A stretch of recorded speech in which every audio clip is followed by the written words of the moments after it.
आशूरा से पहले का दिन जो कि शोहदाए करबला की प्यासों की याद में मनाया जाता है। इस दिन इमाम अली, इमाम हुसैन करबला पहुँचे, उनके पैरोकारों का मुहासरा शुरू हो गया, जंग बदी शुरू हो गई और पानी बंद कर दिया गया। तो आज के दिन शोहदाए करबला के प्यासों की याद के हवाले से पूरे शहर में जगह जगह सबीलें लगाई गई हैं। कहीं ठंडे पानी की सबील है तो कहीं शरबत नज़र आ रहा है और कहीं दूध की सबीलें हैं। यहाँ पर सबीलें लगाने वाले भी मौजूद हैं, सबील से फैज़याब होने वाले भी मौजूद हैं। दोनों से ही बात करते हैं सबील के हवाले से कि उनके क्या जज्बात हैं। अभी हमने शरबत की सबील देखी, एक और पॉइंट में मौजूद है, एक और जगह पे मौजूद है, यहाँ ठंडे पानी की सबील लगाई हुई है। इनसे भी बात करते हैं कि क्या हर साल सबील लगाते हैं, सबील लगाने के पीछे आपके क्या जज्बात होते हैं, क्या सोच के सबील लगाते हैं? करबला इमाम हुसैन अलैहिस्सलाम की उसके शौक़ में मिलता है। उसकी से लगा रहे हैं ये हम 10-12 साल हो गए। 12 साल से जी देखा है कि हमने सबीलों पे अहले तशरीह, मोमिन, सुन्नी, हर फिरके से रिलेटेड लोग यहाँ मौजूद हैं, बच्चे, बूढ़े, जवान सब मौजूद हैं, कोई तफरीक नहीं। यहाँ पर सबील लगाने वाले से तो हमने बात की, लेकिन सबील से जो फैज़याब हो रहे हैं उनसे भी बात करते हैं कि उनके क्या जज्बात हैं। वो सबील पर आते हैं, यहाँ पर दूध, पानी और शरबत पीते हैं। क्या समझते हैं साले सवाब के लिए, सवाब यानी करबला के हवाले से, 7 मुहर्रम के हवाले से क्या कहना चाहेंगे सबीलों के हवाले? ये 7 मुहर्रम का दिन है, ये वो दिन है जब मौला अब्बास की शहादत हुई थी और पानी बंद हुआ था मुसलमानों पर। मुसलमानों ने पानी बंद किया था आले रसूल के ऊपर, ठीक है। इसकी जितनी भी सबीलें लगाई जाएं या लगती हैं, ये उसी 7 मुहर्रम की डेट से लगती हैं, उसी निस्बत से लगती हैं और लोग बड़े शौक़ और ज़ौक़ से सबीलें लगाते हैं, सबीलें करने आती हैं।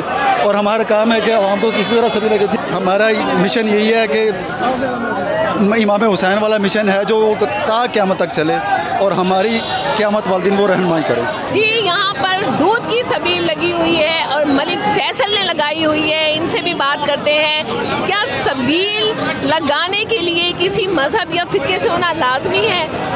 बिला किसी तफरीक के ये सबील लगाई जाती है, किस नियत से लगाई जाती है? पस मंज़र आपके जज्बात के कितने अरसे से लगा रहे हैं? ये हम कदीमी हमारी सबील चली आ रही है, हम सिर्फ सवाब की नियत से मौला इमाम हुसैन के नाम का लंगर चलाते हैं। रब दे रहा है, हम बांट रहे हैं, खुश हैं, शुक्र है अल्लाह का, करोड़ों शुक्र है। सबील लगाने वाले से तो बात की, अब जो यहाँ सबील से फैज़याब हो रहे हैं, दूध पी रहे हैं, अपनी प्यास बुझा रहे हैं, इनसे भी बात करते हैं। आप क्या कहेंगे कि सबीलें लगानी चाहिए, सबीलों से पानी पीने के लिए आप लोगों की क्या नियत होती है? ये एक सवाब है, जितने भी पी कर जाएंगे सबको सवाब होगा। ये हमारे बाप दादा जितने भी चले गए हैं, ये हम सदियों से देख रहे हैं इस इलाके में। हर बंदा सबील लगाता है, मौला हुसैन के नाम का लंगर बांटता है। सब यहाँ इतने शौक़ से लंगर करते हैं। दूध की सबीलें, हर चीज़ की सबील लगती है इधर। हर इंसान आता है, जो रोड पे जा रहा हो, मुसाफिर हो, हर बंदा यहाँ से दूध पीता है, न्याज खाता है। ये हम सदियों से देखते आ रहे हैं। जी बिल्कुल, 7 मुहर्रम के हवाले से शोहदाए करबला के प्यासों की याद में शहर में बिला किसी तफरीक के हर मज़हब ने, हर मुसलमान जो भी हैं उन्होंने सबीलें लगाई हुई हैं, दूध की, शरबत की और ठंडे पानी की। यहाँ पे सबील लगाने वालों से भी बात की कि उनके क्या जज्बात हैं, सबील पीने वालों से भी बात की कि उनकी क्या जज्बात हैं। हज़रत इमाम अलैहिस्सलाम जो कि 7वीं मुहर्रम को मुहासरा बंदी शुरू हो गई थी, पानी बंद हो गया था, करबला पहुँचे थे, उनकी याद के हवाले से इस दिन का अदा किया जाता है कि इस्लाम की बका के खातिर किस तरह उन्होंने अपने और अपने पैरोकारों की जानों की कुर्बानियाँ दी। इस मकसद को याद रखने के लिए इस दिन की याद का अदा किया जाता है, जिसको हमें भी याद रखना चाहिए। जी।